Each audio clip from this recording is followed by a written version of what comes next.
kicking it with the little bro at the cigar lounge, doing our brother bonding time. You know, he just got done eating his Chick-fil-A. I had Hawaiian Bros, man. We over here just discussing the future plans, things that we are about to put into actions, turning ideas into reality. And the dope thing is, when it's a sibling, you keep all the money in-house. This is how a lot of these other ethnic groups are able to have their community and grow it. When you keep the money circulating within the family, all you have to do is just continue to keep that same habit and multiply. That's what you got to do, man. No matter what. Stay focused. Make sure you take care of business. Yes, sir. Stay grinding, man. Stay grinding. Yes, sir. All day, every day. Oh, yeah. I got that Perdomo champagne on deck. Just to celebrate life, man. Always make sure you remain prayed up. Stay blessed. Be appreciative of all of the opportunities, no matter what. Even the small wins, man. You got to appreciate the small wins. Waking up. Making sure all the bills are paid. Not in no crazy ass debt. All of your people are living well. Nobody's hurt. Nobody's going through things. Even though we all go through things, but at the current moment when nobody's going through things, you ain't got to attend no funerals, no hospital visits. Be grateful. Good day, good people. It's AT Malone, the first of my name because the second is already here. If you haven't already, please like, share, subscribe, hit that notification bell for more videos from your boy. Now, as you see, your boy is fresh. It's not like last week. I got a nice clean shave. Your boy is looking presentable. I am ready to go out there and kill it this week at work. I am fully prepared. My meal prep is done. The house is clean. Laundry is done. So we are dialed in. We are completely focused. We have zero distractions. So it's time to get to actual work. And I love working. I don't know about you guys, but if I could, like I said before, I would be working 50 to 60 hours a week. If that means that I am going to yield a significant profit, I'm going to make more money, I can pay to do the things that I want to do, I can continue to build up this legacy that I'm trying to create right now, I'm in the process of doing it, it's going to require money. All right? There's no escaping it.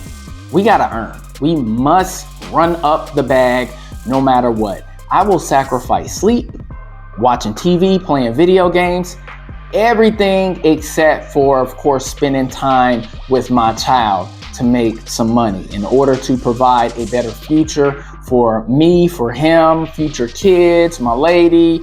That's what I'm going to do. That's just how I am built, man. I think that's just the ambitious side of me, or is it just me being an actual man that's not afraid to work, that's not afraid to sacrifice and put it all on the line in order to benefit myself and everybody else around me? That's just the guy that I am. I love to work. I always prepare for it, and I want to make sure that I continue to keep these good ass habits so my son and everybody else, including like my brother who you saw in the vlog, it will inspire them to continue to push themselves to the ultimate limit that they can, right?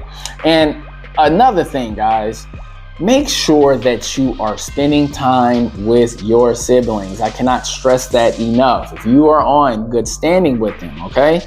So if you know that you have, I don't know, an hour, 2 hours, 3 hours, even if you got to clear your schedule out, make time for them. Me and my brother, we love hanging out at the cigar lounge. That's just our thing. We chop it up, as you see. We discuss a lot of things.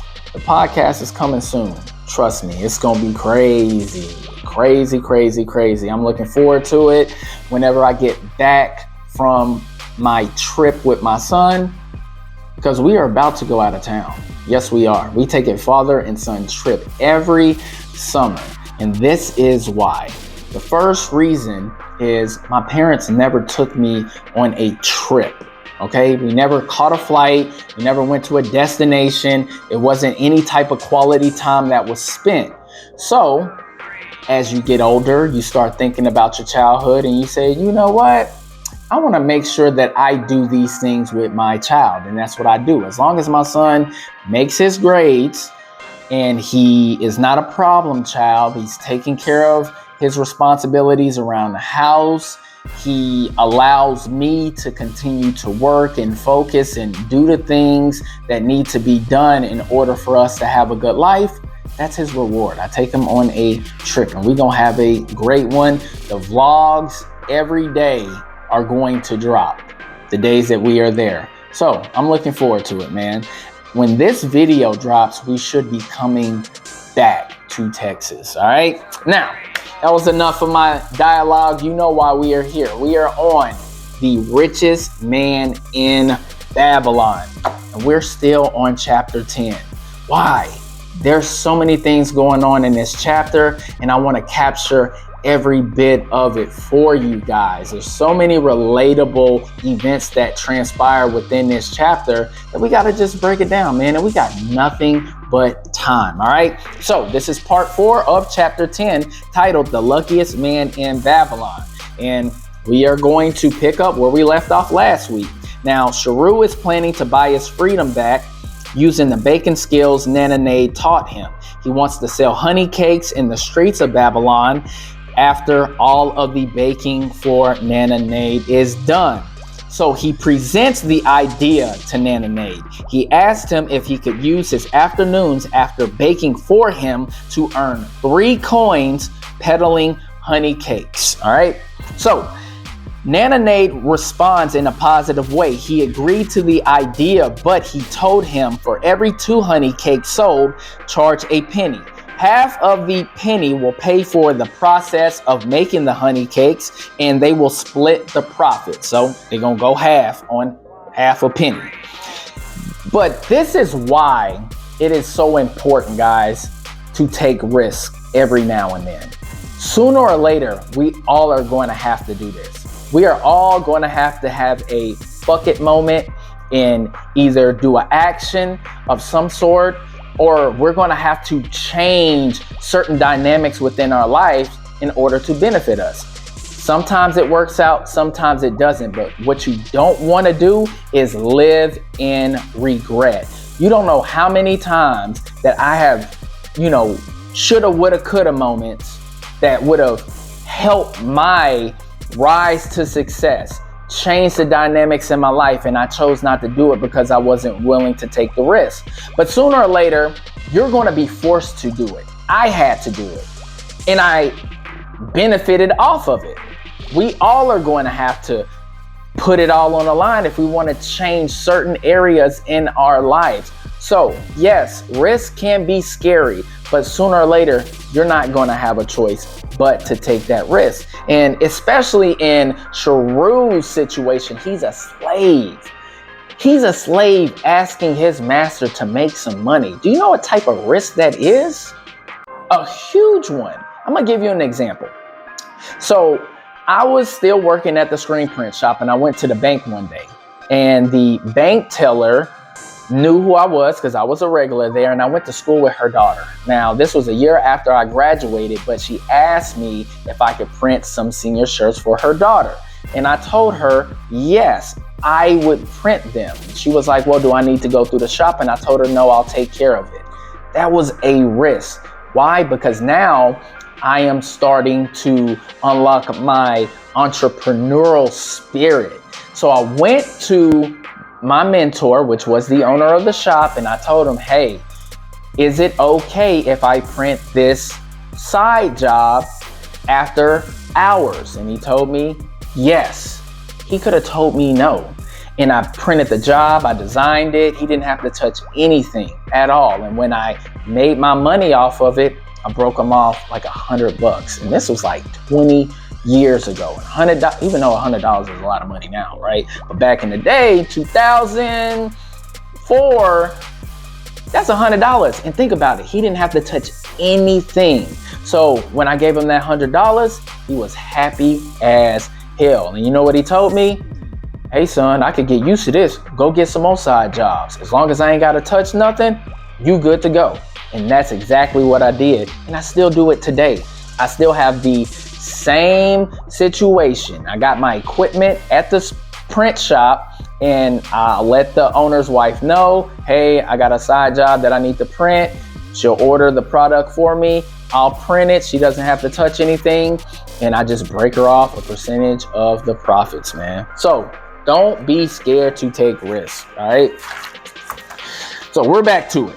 So Sharu is keeping 1/4 of the sales that he makes off of selling the honey cakes. So he got to work. He makes a tray of honey cakes for display. Nana gave him an old robe so he could look presentable. Swasti patched it up and washed it for him. The next day, Sharu baked an extra supply of honey cakes and took it to the streets of Babylon. At first, no one seemed interested. He started becoming discouraged until the afternoon.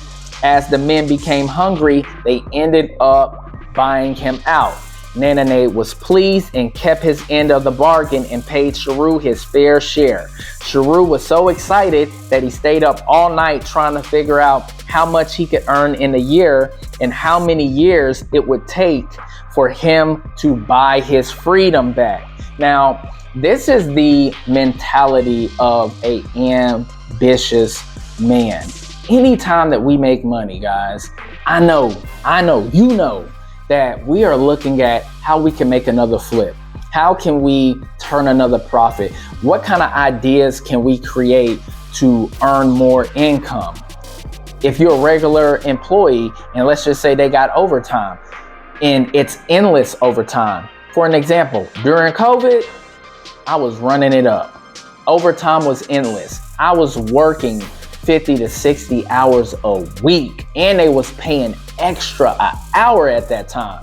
So I understand completely what Sharu is going through, because when you start making money, the wheels in your head start turning and you're trying to figure out, okay, how can I, make another profit doing this or doing that? You can't sleep because all of those ideas are just going through your head, right?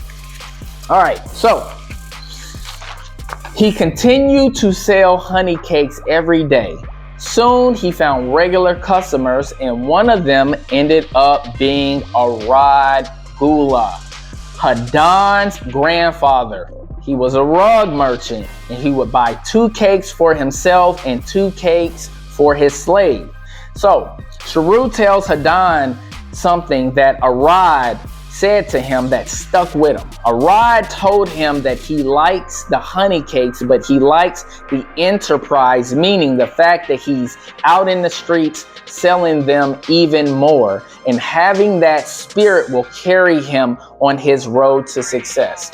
Now, everybody needs that affirmation from somebody else telling them to keep going and that they like their work ethic or the things that they're doing. We all need that. We could have that self-confidence, but when you get that from an outsider that recognizes your hard work or your willingness to go out there and go sell or go make some money, or just working your ass off day in and day out, and you're getting recognized for that, and somebody that's already successful, they're telling you, hey, continue to do what you're doing right now because you will be successful.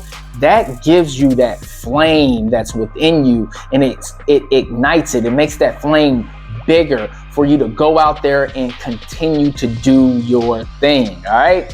So months went by and Sharu continued to add pennies to his purse. He was happy, but Swasti was worried. Now, I'm going to stop there. There's a reason why she's worried, but I'm going to tell you guys next week why. And it is crazy. I like the cliffhangers, guys. I do like leaving the cliffhangers to keep you guys guessing, especially if you've never read The Richest Man in Babylon. If you have read it, then you already know why she's worried. But for the ones who don't know, stay tuned for next week, man. I love making this content because this gives you a different perspective on a book that's been around for a long period of time, guys. I don't know. I mean, this book is probably 20 plus years old. And the way that I'm doing these breakdowns, I'm trying to make it relatable to present day. We are going through the same things that, are happening within this book. And this book takes place hundreds of years ago, right? Ancient times. So being able to convert things that happened back in the day to present day, I think it's pretty cool, man. So make sure you guys like and subscribe, hit that notification bell, because I drop these things every Tuesday. I appreciate everybody watching, and I'll catch y'all later. Peace. Feel like they tryna box me in, so I keep a small circle around me, so fuck friends.